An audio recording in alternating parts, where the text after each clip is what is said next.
쓰여지는 나라이기 때문에 바벨론에게 저항하지 말고 항복하라는 거예요.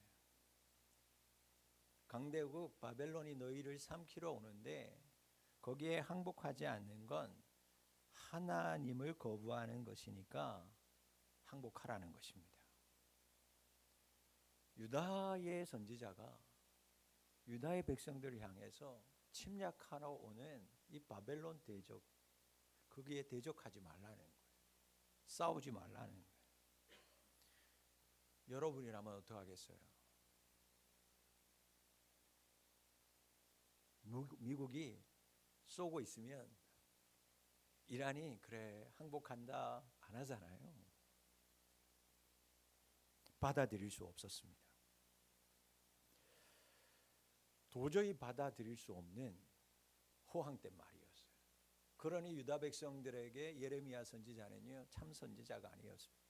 거짓 선지자였어요. 하나냐 같은, 아니야, 우리는 하나님 앞에서 절대 망하지 않아, 축복해, 그런 선지자가 있었어요. 그러니 모든 사람들은요, 그런 거짓 선지자들의 말이 진짜로 들리기 시작했어요. 유다 백성들은 히스기야 왕 시절에 사네립 왕이 침략해서 예루살렘 성을 포위한 적이 있었습니다.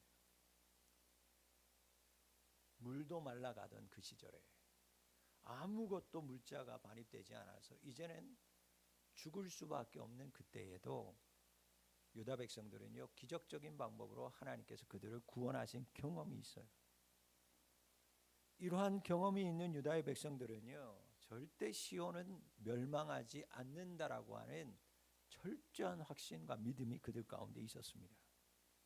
그러니 예레미야의 이 부정적인 예언은 유다 백성들의 마음을 불편하게만 할 뿐이었습니다. 그러나 예레미야도 가만히 있지 않습니다. 멈추지 않습니다. 하나님의 심판이 임한다라는 거예요. 돌이킬 수 없다라는 것입니다. 예레미야 선지자가 활동했을 당시에는 이미 북왕국 이스라엘은요, 멸망한 지 100년이나 지난 시점이었습니다. 남유다 결국 이 예언 중에 예언 그대로 멸망합니다. 그래서 우리가 잘 아는 대로 바벨론에게 포로가 되어서 다 끌려간 상태였어요. 성전은 다 파괴되고요, 포로로 끌려간 백성들은 그 바벨론 이방 땅에서 고통의 시간을 보내고 있었습니다. 한마디로 희망이 보이지 않는 절망적인 상황이었어요.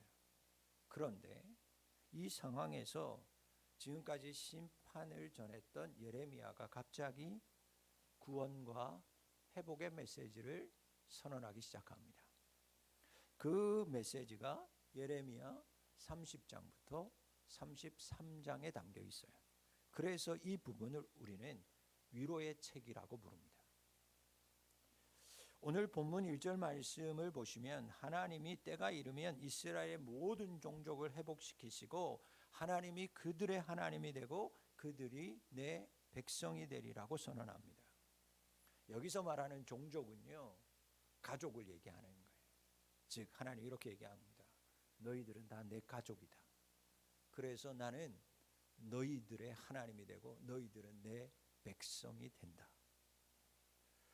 여러분, 너희는 내 백성이 되고 나는 너희의 하나님이다.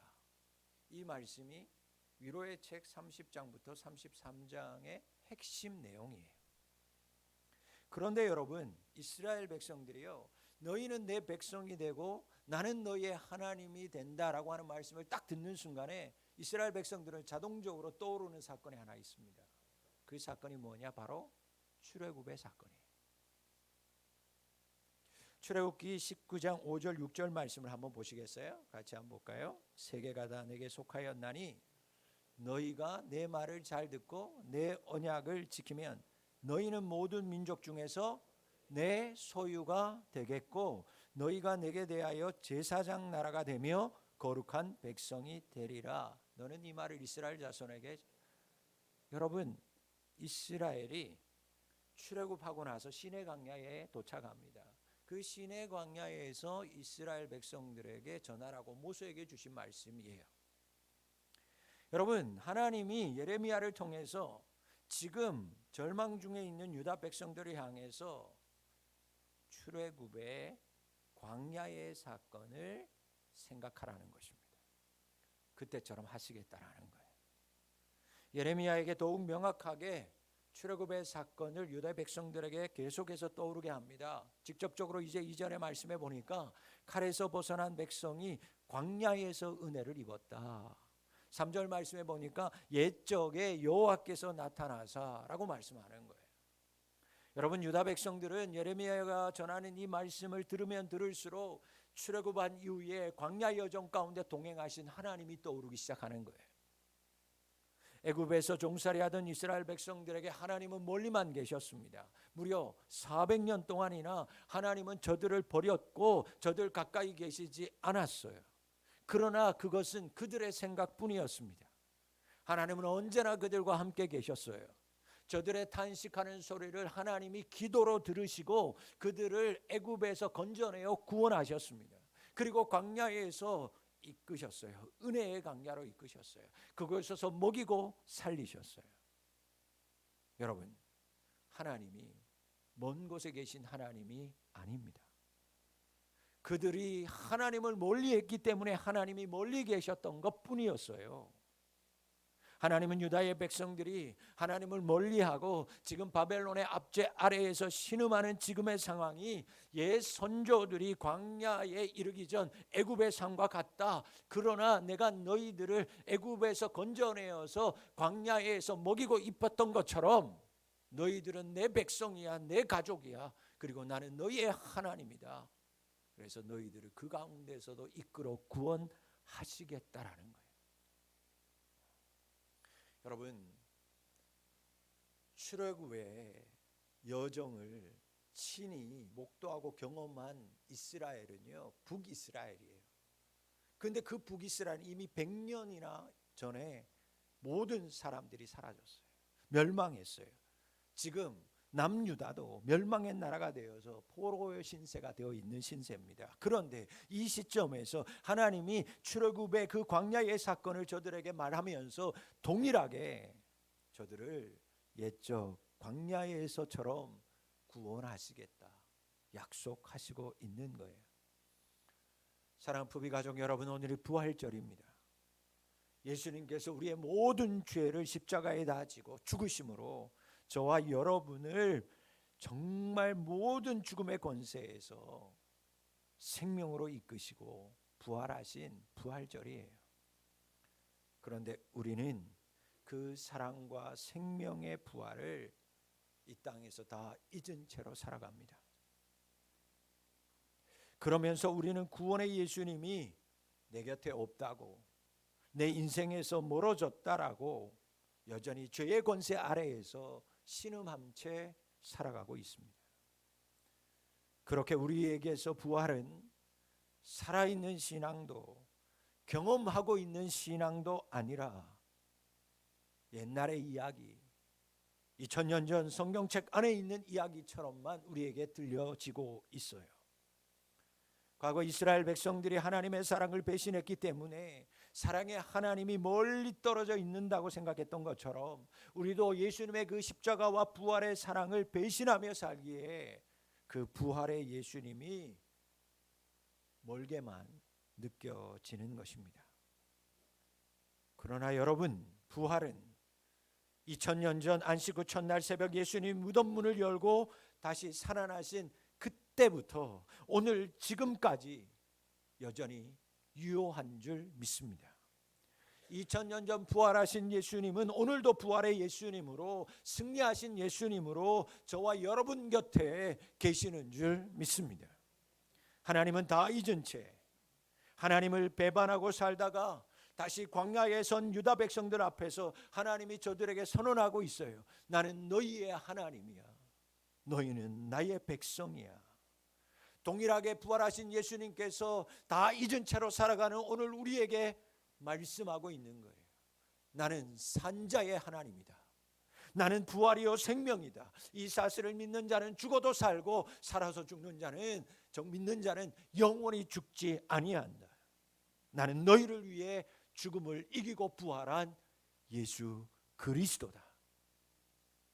여러분, 이 부활의 아침에 예수님의 부활이 과거의 사건, 옛적의 사건이 아니라 나의 부활로, 오늘날의 부활로 이어질 수 있기를 주의 이름으로 축원합니다. 여러분, 부활은 날마다 돌아오는 절기가 아니에요. 그저 1년에 한 번 기념하고 기억하는 것으로 끝나는 사건이 아니에요. 여러분이 맞는 매일 아침마다, 매일 새벽마다 나에게 생명으로 부어주시는 생명의 사건이 부활인 줄 믿습니다. 날마다 나를 사랑하시는 사건이 부활절이에요. 사도 바울은 로마서 4장 25절 말씀에서 이렇게 얘기합니다. 예수는 우리가 범죄한 것 때문에 내줌이 되고 또한 우리를 의롭다 하시기 위하여 살아나셨느니라. 여러분, 예수님 우리 죄 때문에 십자가 지셨어요. 우리의 배신 때문에 십자가에서 고통당하고 죽으셨어요. 그러나 그분이 다시 우리를 의롭게 하시기 위하여 죽음의 권세에서 있는 우리를 보시고 안타까워하시고 우리의 신음소리를 듣고 우리를 다시 생명으로 이끌기 위하여 예수님께서 부활하셨어요. 살아나셨어요. 여러분, 그러므로 우리가 오늘날 지금 생명의 삶, 우리가 지금 하나님의 자녀로, 우리가 지금 생명의 자녀, 부활의 자녀로 살지 않으면 우리는 다시 예수님을 배반하며 사는 자가 되는 거예요. 예수님의 부활이 날마다 나에게 생명으로 부어지는 사건으로 이어지려면, 그래서 우리는 날마다 의롭게 살아야 돼요. 부활의 자녀답게, 생명의 자녀답게 이 험한 세상에서 살아야 할 줄 믿습니다. 그렇지 않으면 우리는 여전히 사망 아래에서, 무덤 아래에 거하는 자일 뿐이에요. 부활하신 예수를 만난 사도 바울은 그날 이후로 예수님의 의로운 자로 살기로 다짐해요. 생명의 자녀로 살겠다라고 다짐하면서 그가 선택하는 건 예수 그리스도와 연합하여 살기로 작정합니다. 여러분, 그는 그렇게 고백했고 그렇게 고백한 대로 살았어요. 그가 어떻게 살았는가? 갈라디아서 2장 20절이 고백하고 있습니다. 함께 고백합니다. 내가 그리스도와 함께 십자가에 못 박혔나니 그런즉 이제 내가 사는 것이 아니요 오직 내 안에 그리스도께서 사시는 것이라. 이제 내가 육체 가운데 사는 것은 나를 사랑하사 나를 위하여 자기 자신을 버리신 하나님의 아들을 믿는 믿음 안에서 사는 것이라. 아멘. 여러분, 오늘 사도 바울이 뭐라고 얘기하냐면, 내가 참 믿음이 좋아서, 내가 너희들과 다른 어떠한 은사가 있어서가 아니라 내가 예수 그리스도와 함께 연합하게 사는데 어떻게, 어디에서? 자신의 육체 가운데서. 여러분, 우리가 아는 것처럼 사도 바울 연약한 사람이었습니다. 하나님의 복음을 전하고 죽은 자도 살리던 그가 자신의 병 하나 고치지 못하는 연약한 인생을 살았어요. 어떤 사람은 눈이 안 보이는 사람이었다라고 하고도 어떤 사람은 간질이라고 하는 사람도 있어요. 어쨌든 그의 몸에 있는 가시가 얼마나 컸는지 예수님께 정말 죽기를 각오하고 3번씩이나 기도하지만 내 은혜가 내게 족하다라는 음성을 듣고 그는 더 이상 자신의 육체의 연약함을 기도하지 않습니다. 그러나 그는 대신에 이렇게 기도하는 거예요. 나는 이 연약한 육체 가운데서 예수 그리스도를 믿는 믿음으로만 살겠습니다. 여러분, 이게 부활의 신앙인 줄 믿습니다. 육체를 벗어나서가 아니라, 나의 삶이 평탄하고 형통해서가 아니라, 내 육체, 내 삶이 광야 가운데 있는 연약한 인생일지라도 그곳에서 예수 그리스도의 부활을 믿는 믿음으로 사는 것, 육체 가운데 피곤한 인생 가운데서 예수 그리스도를 의지하고 사는 사람, 그 사람이 부활의 신자입니다. 여러분, 우리는 육체 가운데 살지만 그 연약한 육체 가운데에서도 예수님과 연합하여 사는 자 되어야 할 줄 믿습니다. 내게 생명 주시기 위하여 십자가 죽으시고 다시 부활하신 예수님과 여러분 연합하여서 연합된 자에게 예수 그리스도의 생명이 임하고 그 생명이 임한 자를 예수님은 믿음의 사람이라고 인쳐 주실 줄 믿습니다. 우리는 강야와 같은 거친 인생을 살아가요. 그러나 여러분, 그것이 여러분의 핑계가 될 수 없습니다.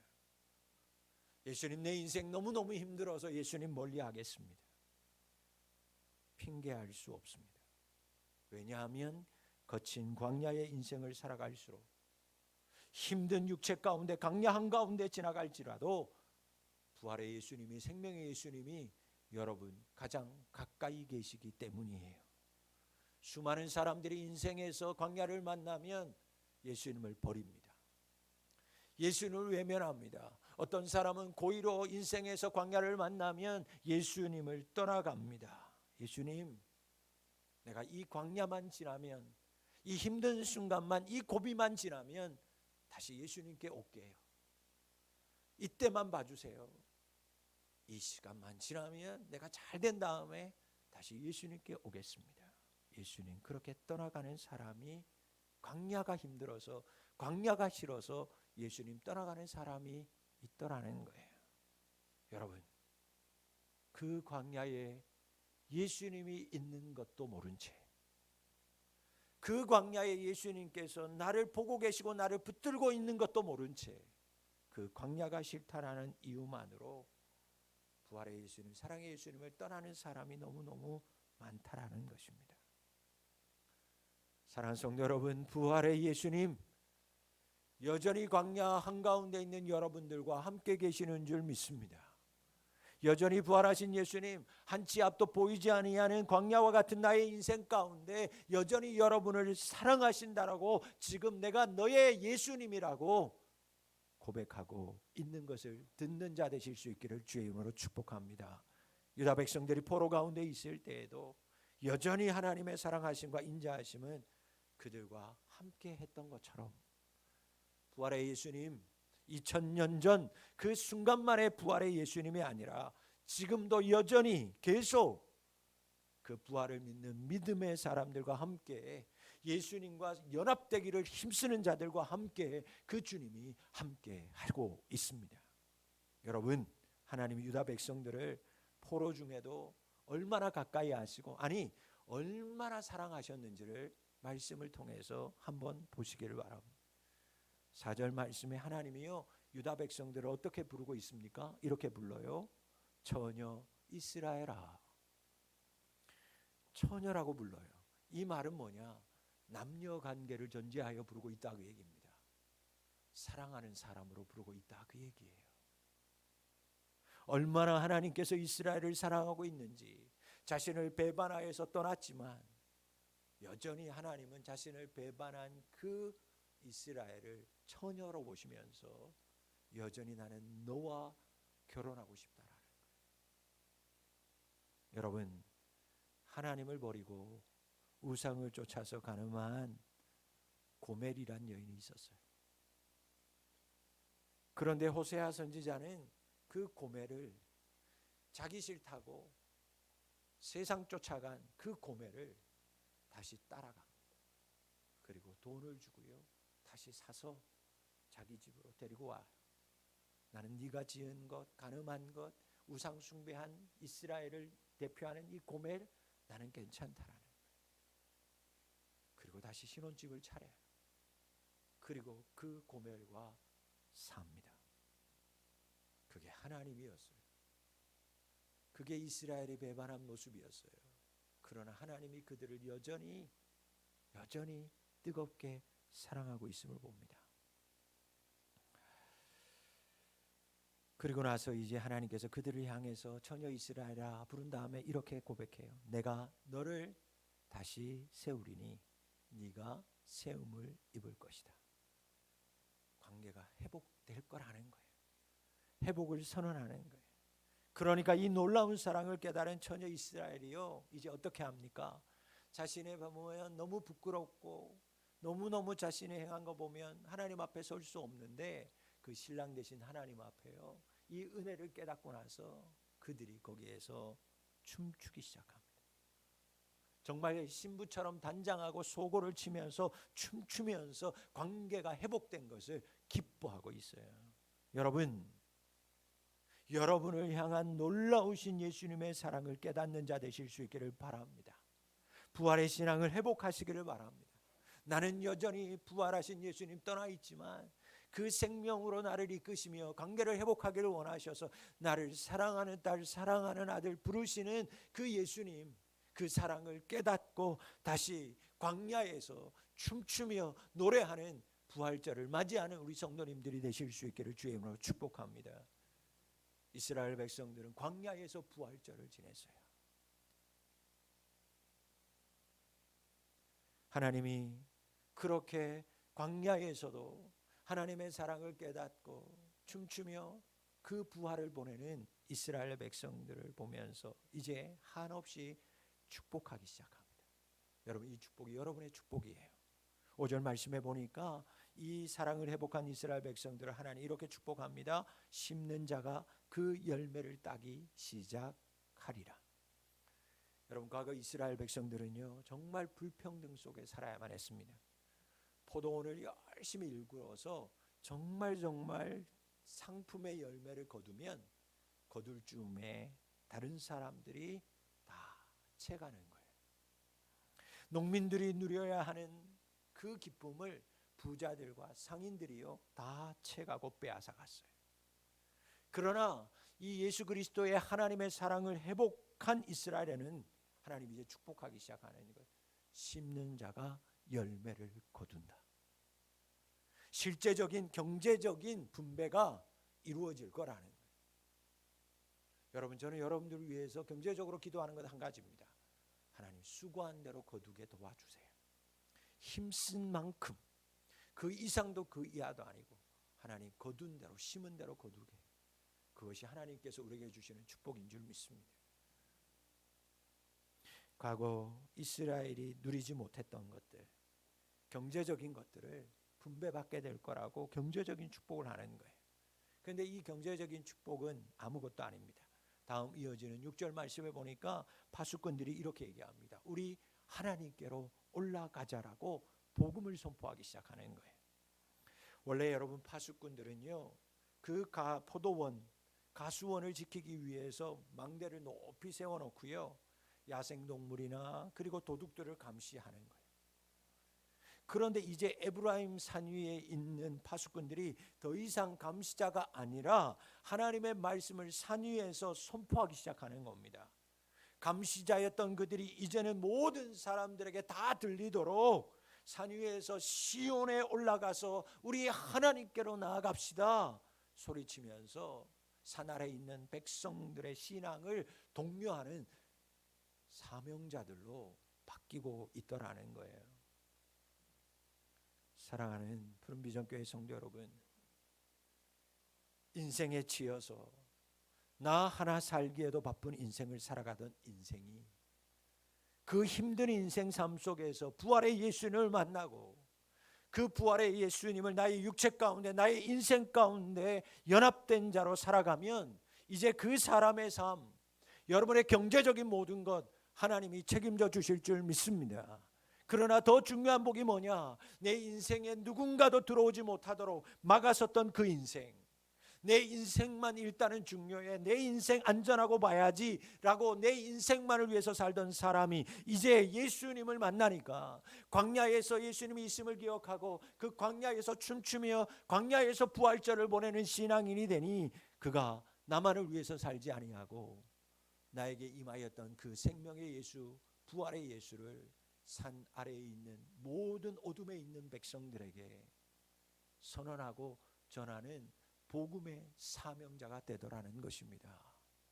사랑하는 성도 여러분, 여러분들이 아무런 방해 없이, 아무런 눈치도 없이, 눈치 보는 거 없이 하나님께 마음껏 나아가 예배할 수 있는 은혜와 복이 있기를 주의 이름으로 축원합니다. 그리고 그 복을 아직까지 어려움 속에서 눈치 보고 마음껏 하나님께로 나오지 못하는 사람들에게 이제는 마음껏 나아가라고 전할 수 있는 복음의 사명자들 다 될 수 있기를 축원합니다.